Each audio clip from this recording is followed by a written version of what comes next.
যে 5 স্থানে যদি আপনি ফলো না করেন বা এই 5টা স্থানকে যদি নিয়ন্ত্রণ করতে না পারেন, তাহলে এই জায়গাগুলোতে বদজিনের আসর পড়ে এবং আপনার শারীরিক ক্ষতি করতে পারে। এখন আপনি উত্তরণের উপায় কি এবং কোথায় সেগুলো রয়েছে বা কোথায় সেগুলো থাকে? দেখেন, ঘরের এমন কিছু জায়গা রয়েছে যে জায়গাগুলোতে কেউ কোনো দিন শয় নাই, আপনি বিছানা করে রেখে দিয়েছেন এবং ঈদের পরের দিন শুয়েছেন, শোয়ার পরে 1 বছর আপনি ঢাকায় রয়েছেন, আগামী ঈদ পর্যন্ত বিছানাটাকে ওইভাবে আপনি রেখে দিয়েছেন। এইরকম বিছানা আপনারা রাখবেন না। 2 নম্বর, আলমিরার মধ্যে এমন কিছু কাপড় চোপড় আপনারা রাখেন যে কাপড় চোপড়গুলো আপনি খুলেন না সহজে। 5 মাস 6 মাস 7 মাস চলে যাচ্ছে, কিন্তু কাপড়গুলো আপনি খুলে একবার দেখেনও না, ফলো করেন না, তাকান না। যদি এরকমটা হয়ে থাকে তাহলে আপনাদেরকে অবশ্যই যে কাজটি করতে হবে, এই চাদরগুলো এবং এই ঘরগুলো যাতায়াত করতে হবে, ঝাড়াঝাড়ি করতে হবে এবং ব্যবহার করতে হবে। রাসূল সাল্লাল্লাহু আলাইহি ওয়াসাল্লাম কি বলছেন? পুরুষের জন্য 1খানা চাদর, তার স্ত্রীর জন্য 1খানা চাদর এবং তৃতীয়টি অতিথির জন্য, আর চতুর্থটি হচ্ছে শয়তানের জন্য। সহিহ মুসলিমের কিন্তু হাদিস। তার মানে কি, যদি চাদর থাকে, অব্যবহৃত যদি বিছানা ভাঁজ করা থাকে, নিয়মিত এই বিছানা এবং চাদরগুলো আপনারা ঝাড়বেন। যদি ঝাড়েন, শয়তানের ওয়াসওয়াসা এবং বদজিনের আসর থেকে আপনার বাচ্চা কাচ্চা ভালো থাকবে এবং আপনিও ভালো থাকবেন।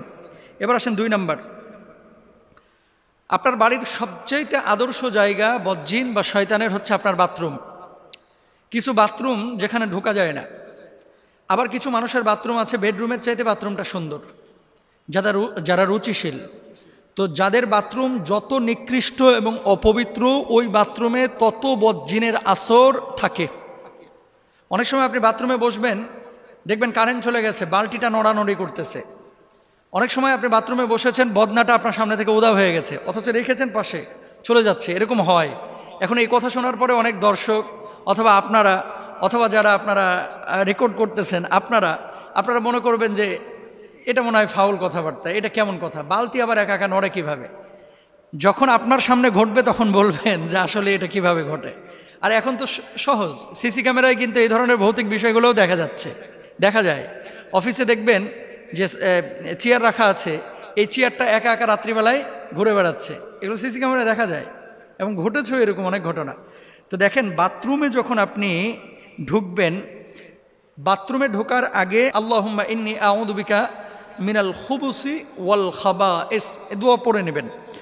আচ্ছা, এই বাথরুমের মধ্যে কে থাকে? দুষ্ট খবিস প্রকৃতির শয়তান জিন থাকে, জিন শয়তানও থাকে। এজন্য হাম্মামে প্রবেশ এবং বের হওয়ার ক্ষেত্রে আল্লাহ রাসূল সাল্লাল্লাহু আলাইহি ওয়াসাল্লাম বলেছেন, পায়খানার স্থান হচ্ছে জিন এবং শয়তানের উপস্থিতির স্থান। সুতরাং যারা পায়খানায় যাবে তারা যেন এই দোয়াটা পড়ে তারপরে প্রবেশ করে, মানে প্রবেশ করবেন এই দোয়াটা পড়ে। যদি পড়ে প্রবেশ করেন, এখান থেকে বদজিনের কেটে পড়বে।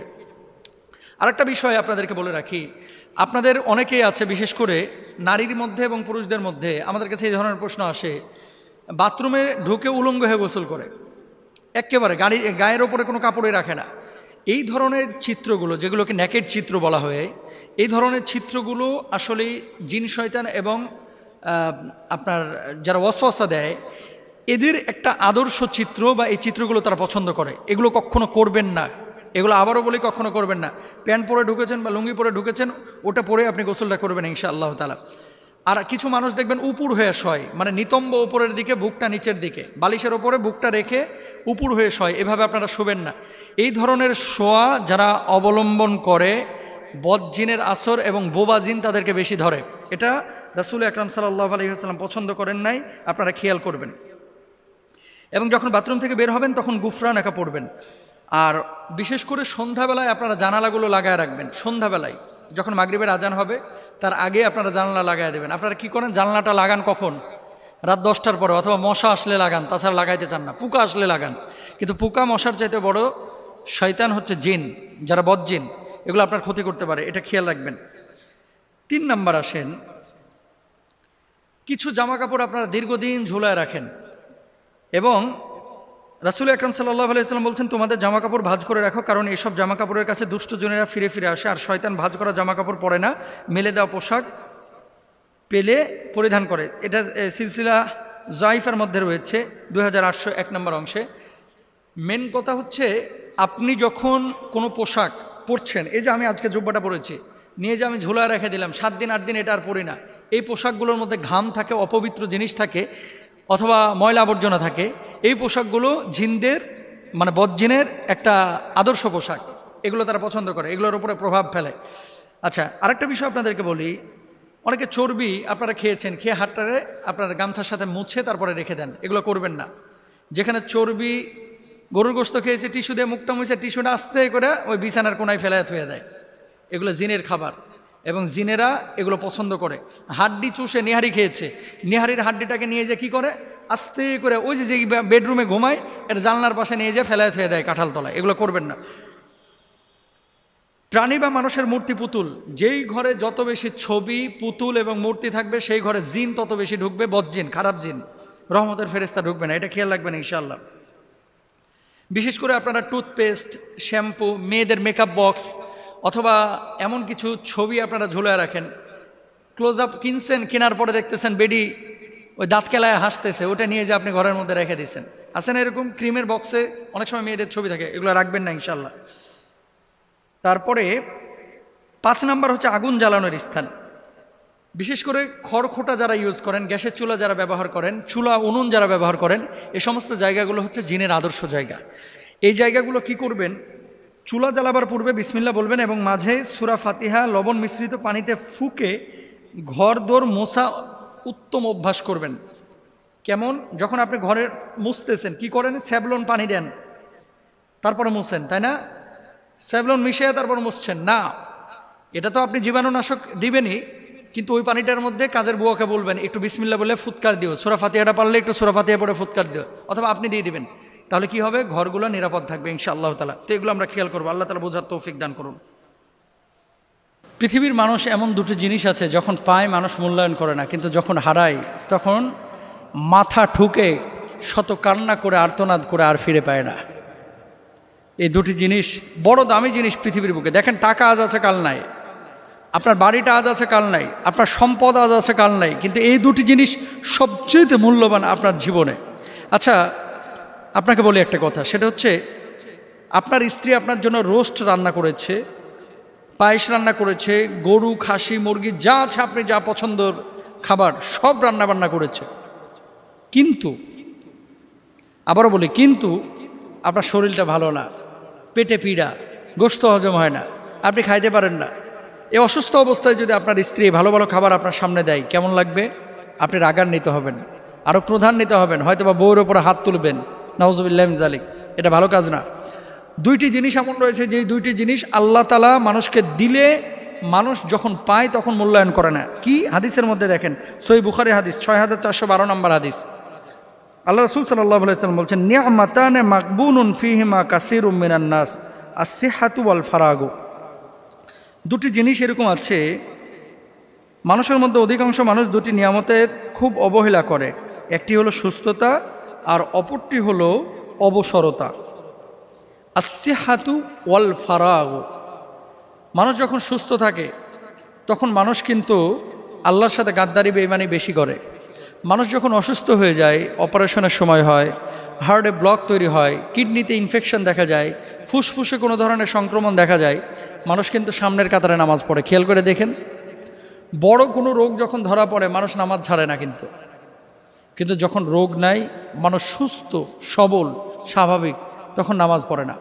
কুরআনুল কারীমের 11 নম্বর পারার 10 নম্বর পৃষ্ঠায় আল্লাহ তাআলা কি বলছেন খেয়াল করেন, সূরা ইউনূসের মধ্যে, ওয়া ইদা আযাকনা আন-নাসা রাহমাতাম মিন বাদি দাররা আমাসসাতহুম ইদা লাহুম মাকরুম ফি আয়াতিনা। মানুষকে বিপদ আপদের পরে আমি আল্লাহ তাআলা যখন সুস্থ স্বাভাবিক জীবন দান করি, মানুষ আল্লাহর সঙ্গে গাদ্দারি বেঈমানি করে। ওখানে চমৎকার করে উদাহরণ দেওয়া হয়েছে, ওয়াজারাইনা বিহিম বিরিহিন তাইয়্যিবা ওয়া ফারিহু বিহা জাতহা রিহুন আসিফ ওয়াজাআহুমুল মাউজু মিন কুল্লি মাকানি ওয়া যান্নু আন্নাহু মুহাইতা বিহিম। কি বলছেন আল্লাহ তাআলা? দুনিয়ার মানুষের গাদ্দারির উপমা পেশ করেছেন। কেমন গাদ্দারি করে মানুষ? যখন জলযানে আরোহণ করে, দেখবেন বরিশালে যখন মানুষ লঞ্চে যায়, ওই চাঁদপুরে যখন লঞ্চে যায়, কিছু মানুষ আছে কানের মধ্যে দুইটা বল্টু লাগায়া, হেডফোন লাগায়া ওই নাটক সিনেমা দেখে, নাচ গান দেখে, গার্লফ্রেন্ড বয়ফ্রেন্ড আলাপ আলোচনা করে, এরকম আছে কিন্তু অসংখ্য মানুষ। দক্ষিণা বাতাস যখন গায়ে লাগতেছে, আহা কি শান্তি, সেই রাম ওয়েদার, এরকম কিন্তু বলে থাকে, সেই রাম ওয়েদার, সেই রকম আবহাওয়া। আল্লাহকে একটাবারের জন্য স্মরণ করে না যে এত বড় জাহাজটা এই সাগরের বুক চিরে কীভাবে সামনে এগিয়ে যাচ্ছে, একটাবারও খেয়াল করে না। হয়তো বা কিছু বুড়া থুত্থুরা মানুষ যাদের মোবাইল নাই, বাটন ফোন নিয়ে বসে থাকে, এগুলো খালি আল্লাহ বিল্লাহ করে। আর যুবক যত আছে, যুবতী যা আছে, দেখবেন খালি ছবি তুলে, সেলফি তুলে, আর এই যে মোবাইল নিয়ে ব্যস্ত।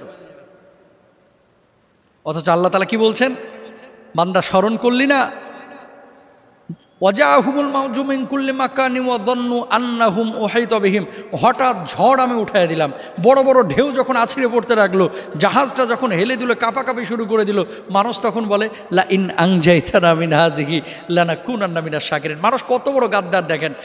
ওই সময় যখন সুখে ছিল, যখন সাগর স্বাভাবিক ছিল, নদী যখন স্বাভাবিক ছিল, আল্লাহর কিন্তু তখন ডাকে নাই। এখন ঝড়ো হাওয়া আর বড় বড় বাতাস ঢেউ আল্লাহ দিচ্ছে, এখন মানুষ বলে কি, আল্লাহ নিজে বলতেছে লা ইন আনজাইতানা মিন হাযিহি লানাকুনান্না মিনাশ শাকিরিন। আল্লাহ বাঁচার তো কোনো উপায় নাই, কোনো মতে এই বিপদটা থেকে আল্লাহ উদ্ধার করো। কি করবে ও? সারা জীবন আপনার কৃতজ্ঞতা স্বীকার করব। আল্লাহ বলছেন ফালাম্মা আনজাহুম ইদাহুম ইয়াবগুনা ফিল আরদি বিগাইরিল হক। ওই মানুষগুলোকে যখন ওই বিপদ থেকে উদ্ধার করে আমি আল্লাহ রাব্বুল আলামিন উপকূলে ভিড়াইয়া দিলাম, উঠায় দিলাম, ইয়া আইয়ুহান নাস ইন্নামা বাগিয়ুকুম আলা আনফুসিকুম মাতাল হায়াতিদ দুনিয়া। মানুষ উঠেই গাদ্দারি করে, সিজদা দেয় না আল্লাহকে, তখন নাবিককে ধন্যবাদ দেয়। কুমিল্লা থেকে চট্টগ্রাম যাচ্ছেন, দুই গাড়ি মুখোমুখি সংঘর্ষ হয়ে যাচ্ছিল, এমন মুহূর্তে কোনো মতে কাইটা কুইটা ড্রাইভার মানে গাড়ি নিয়ে পার হয়ে গেছে। পেছন থেকে মানুষগুলো আল্লাহরে ধন্যবাদ না দিয়া হানিফের ড্রাইভার, 15 বছরের অভিজ্ঞতা, কেমনে আমাদের বাঁচায় দিল, জালেম কোথাকার, তোমার ড্রাইভার বাঁচায় নাই, নাবিক বাঁচায় না, বাঁচিয়েছেন আল্লাহ, তুমি জানো না। আল্লাহ তাআলা এই কথাগুলো বলছেন। সুতরাং মানুষের জীবনে যখন মানুষ সুখে থাকে ওই ভূতে কিলাই, মানুষ যখন ভালো থাকে আল্লাহরে স্মরণ করে না, যখন বিপদে পড়ে আল্লাহরে স্মরণ করে। সুস্থতার সময় আল্লাহকে ডাকতে হবে, অবসর যখন আপনি আল্লাহকে স্মরণ করতে হবে। আল্লাহ তাআলা আমাদের সবাইকে বোঝার তৌফিক দান করুন, আমিন।